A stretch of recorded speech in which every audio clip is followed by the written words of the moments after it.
নমস্কার, আমাদের channel crop রেমেডিতে আপনাদেরকে স্বাগত জানাই। আজকের আমরা আপনাদেরকে পশ্চিমবঙ্গ সরকারের কৃষি বিভাগের অত্যন্ত জনপ্রিয় একটি স্কিম কৃষক বন্ধু নতুন প্রকল্প নিয়ে আপনাদেরকে আমরা অবহিত করব। বর্তমানে এর বেশ কিছু নিয়ম পরিবর্তন হয়েছে এবং এই কৃষক বন্ধু প্রকল্প নিয়ে অনেকের মধ্যে কিছুটা ধোঁয়াশা রয়েছে, যাতে সেই ধোঁয়াশা পরিষ্কার হয় এবং আপনারা সঠিক তথ্য পান, তাই নিয়ে আজকের আমাদের এই পর্ব। আমরা এখানে আপনাদেরকে কতগুলো প্রশ্ন উত্তর মাধ্যমে আপনাদেরকে আমরা এই কৃষক বন্ধু প্রকল্প সম্পর্কে অবহিত করাবো। আমরা এই প্রশ্নগুলো আমাদের ম্যাডামের থেকে জেনে নেব এবং আমি এক এক করে সেইগুলোর আপনাদেরকে উত্তর দেব। আমার প্রথম প্রশ্ন, এই কৃষক বন্ধু প্রকল্পে কারা কারা নাম নথিভুক্ত করতে পারবে? দেখুন, এই কৃষক বন্ধু প্রকল্পে যেসব ব্যক্তি স্ত্রী পুরুষ নির্বিশেষে তাদের যদি চাষযোগ্য জমি থেকে থাকে, তাদের রেকর্ড বা পর্চা থেকে থাকে, তারা প্রত্যেকেই মূলত কৃষক। সেই সমস্ত তারা প্রত্যেকেই কিন্তু এই কৃষক বন্ধু প্রকল্পের নাম নথিভুক্ত করতে পারেন। অবশ্যই ভাবে প্রাপ্তবয়স্ক, অর্থাৎ 18+ বয়স হতে হবে এবং ভোটার কার্ড থাকতে হবে। দ্বিতীয় প্রশ্ন হলো, একই বাড়ির একাধিক সদস্যের যদি চাষযোগ্য জমি থাকে, তাহলে তারা কি প্রত্যেকে এই আবেদন করতে পারবে? আপনি সঠিকই বলেছেন। একই ফ্যামিলির যদি প্রত্যেকটা যেসব সদস্য প্রাপ্তবয়স্ক এবং তাদের যদি এগ্রিকালচারাল ল্যান্ড থেকে থাকে, চাষযোগ্য জমি, অর্থাৎ তার রেকর্ড বা পর্চার উল্লেখ থাকে, তাহলে অবশ্যই তারা প্রত্যেকেই কিন্তু কৃষক বন্ধু প্রকল্পের জন্য নাম নথিভুক্ত করতে পারেন। এবার বলুন, তাহলে এই ফর্মটা পাবো কোথায়? কৃষক বন্ধু প্রকল্পের আপনারা ফর্ম প্রথমত আপনার যে ব্লক রয়েছে, সেখানে যে কৃষি অফিস রয়েছে, সেই সহ কৃষি অধিকর্তার কার্যালয়ে আপনি কৃষক বন্ধুর ফর্ম পেতে পারেন। এছাড়া আপনার পাড়ায় যে দুয়ারে সরকার প্রকল্প চলে, সেই দুয়ারে সরকার প্রকল্পেও আপনি কিন্তু কৃষক বন্ধুর ফর্ম পেতে পারেন। অথবা কৃষি বিভাগের যে মাটির কথা ওয়েবসাইট রয়েছে, সেখান থেকেও আপনি কৃষক বন্ধু প্রকল্পের ফর্ম ডাউনলোড করে নিতে পারেন। এটা আপনি তো অফলাইন ফর্মের কথা বললেন, কিন্তু অনলাইনে কি অ্যাপ্লাই করার সুবিধা আছে? দেখুন, প্রথমেই বলি, এখনো পর্যন্ত কৃষি দপ্তর এই কৃষক বন্ধু প্রকল্পের online based form fill up এবং তার সাবমিট করার কোনো প্রক্রিয়া বা পোর্টাল শুরু করেনি। এটা পুরোপুরি অফলাইন। আপনাকে ফর্মটা অফলাইনে ফিল আপ করে আপনার নিকটবর্তী কৃষি অফিসে জমা করতে পারেন, অথবা আপনার যে দুয়ারে সরকার প্রকল্প হয়, সেই দুয়ারে সরকার ক্যাম্পে গিয়ে আপনার এই পূরণ করা ফর্মটি ওখানে কৃষি দপ্তরের ক্যাম্পে জমা দেবেন। ডিরেক্ট অনলাইন আবেদনের কোনো ব্যবস্থা নেই। স্যার, এই ফর্ম কি প্রত্যেকদিন কৃষি অফিসে জমা নেওয়া হয়? দেখুন, কৃষক বন্ধু প্রকল্পটি এটি একটি অনগোয়িং স্কিম। সারা বছরই এটা চলে। সরকারি ছুটি বা রবিবার এবং সরকারি ছুটির দিন বাদে যে কোনো কাজের দিনই আপনি অফিসে গিয়ে জমা করতে পারেন। তবে আপনার যে নিকটবর্তী কৃষি অফিসে আছে, ওখানে গিয়ে আপনি জেনে নেবেন সপ্তাহের কোন কোন দিনে কৃষক বন্ধু ফর্মটি জমা নেওয়া হয়। কারণ আরো অন্যান্য গভর্নমেন্টের গুরুত্বপূর্ণ বিভিন্ন প্রজেক্ট বা স্কিম থাকে, সেগুলো নিয়ে কাজকর্ম করতে হয়, তা প্রত্যেক দিন জমা নেওয়া সম্ভব নয়।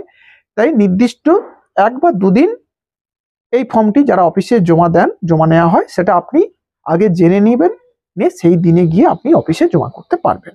আচ্ছা স্যার, এই ফর্মটি আবেদনকারী ছাড়া যে কেউ কি অফিসে গিয়ে জমা দিতে পারেন? ছোট্ট প্রশ্ন করেছেন। আবেদনকারী ছাড়া কৃষক বন্ধু ফর্মটি জমা নেওয়া হয় না, আবেদনকারীকেই থাকতে হয়। কারণ ওনার লাইভ ফটো কৃষক বন্ধু পোর্টালে আপলোড করতে হয় এবং ওনার সমস্ত যে ডকুমেন্টস ওখানে দিয়েছেন, সেই সমস্ত ডকুমেন্টসও ওখানে আপলোড করতে হয়। তাই কৃষক বন্ধু যিনি করবেন, ওই ব্যক্তিকে অবশ্যই অফিসে উপস্থিত থাকতে হবে। বেশ। আচ্ছা, এবার যদি বলেন ফর্মটা কিভাবে ফিল আপ করবো, সে বিষয়ে যদি আপনি কিছু বলেন তো খুব ভালো হয়। দেখুন, ফর্মটি সম্পূর্ণ বাংলায় রয়েছে। আপনাদেরকে আমরা স্ক্রিনেও দেখাচ্ছি। দেখুন, এই ফর্মটির যেসব তথ্য পরপর রয়েছে, প্রথমে আছে আপনার ব্যক্তিগত তথ্য,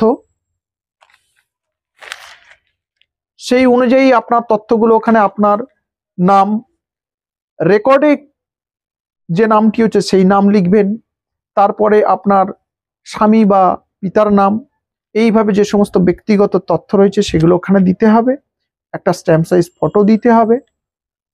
নেক্সট দেখুন আপনার কৃষি জমির তথ্যের বিবরণ রয়েছে, সেই সমস্ত কৃষি জমির তথ্যে অর্থাৎ আপনার দাগ নাম্বার, খতিয়ান নাম্বার, কতগুলো আপনার খতিয়ান রয়েছে, সেখানে শালি জমি বা চাষযোগ্য জমির পরিমাণ কত সেগুলো উল্লেখ করে ওখানে দিতে হবে।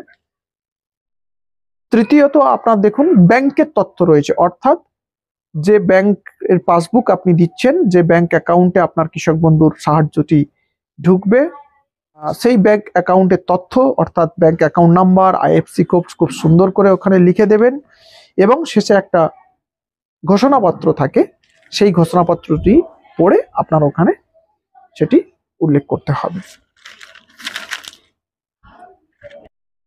অফিসে ফর্মটা জমা দেওয়ার সময় কি কি ডকুমেন্ট সঙ্গে নিয়ে যেতে হবে?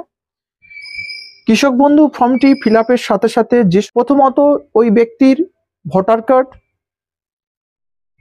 দ্বিতীয়ত আধার কার্ড, তৃতীয়ত আপনি দেবেন জমির রেকর্ড বা পর্চা, চতুর্থত আপনার ব্যাংকের পাসবুকের ফার্স্ট পেজের জেরক্স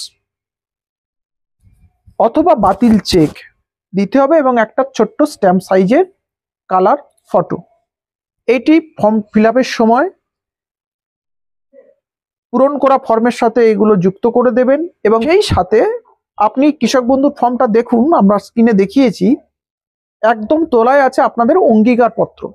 সেখানে লেখা আছে যে আপনি যে জমি বা জমির রেকর্ডটি দিয়েছেন সেই রেকর্ডটি আপনি কোন সূত্রে পেয়েছেন, উত্তরাধিকার সূত্রে বা পৈতৃক সূত্রে পেয়েছেন, নাকি কারোর থেকে ক্রয় করেছেন, নাকি কেউ আপনাকে দানপত্র করেছে বা অন্য কিছু, সেটা আপনাকে ওখানে উল্লেখ করতে হবে এবং যে ব্যক্তির থেকে আপনি এটা পাচ্ছেন তার যদি কৃষক বন্ধু থেকে থাকে তাহলে আপনাকে তার কেবিআইডি নাম্বার যদি সম্ভব হয়, এটা ম্যান্ডেটরি নয়, কিন্তু যেটা অবশ্যই দিতে হবে তার ভোটার কার্ড বা আধার কার্ডের জেরক্স এবং আপনার যে রেকর্ডটি এসেছে যে খতিয়ান থেকে সেই আগত খতিয়ান, অর্থাৎ যে ব্যক্তির রেকর্ড থেকে আপনার রেকর্ড হয়েছে সেই রেকর্ডের একটা জেরক্স কপি আপনার এর সাথে সংযুক্ত করতে হবে।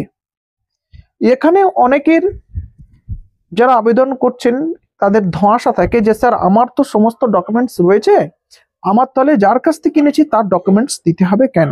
কারণ তার নামেও কৃষক বন্ধু থাকতে পারে, ওই খতিয়ান দেখিয়ে তিনি কৃষক বন্ধুর টাকা পেতে পারেন বা সাহায্য পেতে পারেন। তাহলে তার নামে কৃষক বন্ধু রয়েছে কিনা এবং যদি পেয়ে থাকেন তাহলে তার ল্যান্ড কমানো হবে, যত পরিমাণ আপনার এসেছে সেই অংশ কমিয়ে দেওয়া হবে, দিয়ে সেটি আপনার নতুন যে কৃষক বন্ধু হবে সেখানে সেই জমির পরিমাণটা যুক্ত হবে। এবার আমার একটা লাস্ট প্রশ্ন আছে। অনেক ক্ষেত্রে দেখা গেছে কৃষক বন্ধু করার পর টাকা সংশ্লিষ্ট ব্যক্তির ব্যাংক অ্যাকাউন্টে ঢুকতে সমস্যা হয়, এটা সম্পর্কে যদি আপনি ডিটেলসে বলেন খুব ভালো হয়। দেখুন, এই সমস্যা একদম প্রথমেই সমাধান করে দেওয়া যায়। ব্যাংক অ্যাকাউন্টের ক্ষেত্রে আপনার মাথায় রাখতে হবে আপনার আধার কার্ডটি যেন ব্যাংক অ্যাকাউন্টের সাথে সংযুক্ত থাকে এবং আপনার মোবাইল নম্বর যেটি রয়েছে সেটিও আধার কার্ড এবং ব্যাংকের সাথে, ব্যাংক অ্যাকাউন্টের সাথে লিঙ্ক থাকে, তাহলে কিন্তু আপনার আর টাকা ঢোকার সমস্যা হবে না। কারণ এখন সবই আধারের মাধ্যমে আপনার ব্যাংক অ্যাকাউন্টে টাকা ক্রেডিট হয়। এবং আশা করি আমাদের এই চ্যানেলে যেসব দর্শক বন্ধু রয়েছেন, শ্রোতা বন্ধু রয়েছেন, কৃষক বন্ধু সম্পর্কে তাদের এই ধারণাটা পরিষ্কার হলো এবং আমরা আপনাদেরকে বলবো এই বিষয়ে যদি আপনাদের কোনো কোশ্চেন থেকে থাকে, আরো যদি জানতে চান তাহলে আমাদের কমেন্ট বক্সে আপনারা লিখতে পারেন এবং নেক্সট আমরা আরেকটি এপিসোড আপনাদের সামনে নিয়ে আসবো যেখানে আমরা কৃষক বন্ধু রয়েছে অথচ কৃষক বন্ধুর জমির পরিমাণ কিভাবে বাড়াবেন সেটা নিয়ে থাকবে আমাদের দ্বিতীয় অংশ। আর আমাদের এই প্রচেষ্টা আপনাদের যদি ভালো লেগে থাকে, আপনারা যদি উপকৃত হন, তাহলে আপনাদের পার্শ্ববর্তী যেসব কৃষক বন্ধু রয়েছেন তাদের মধ্যে ছড়িয়ে দিন, প্রত্যেকের মধ্যে আমাদের চ্যানেলটি শেয়ার করুন, সাবস্ক্রাইব করুন। ধন্যবাদ ম্যাডামকে, অসংখ্য ধন্যবাদ প্রশ্ন করার জন্য। ধন্যবাদ স্যার।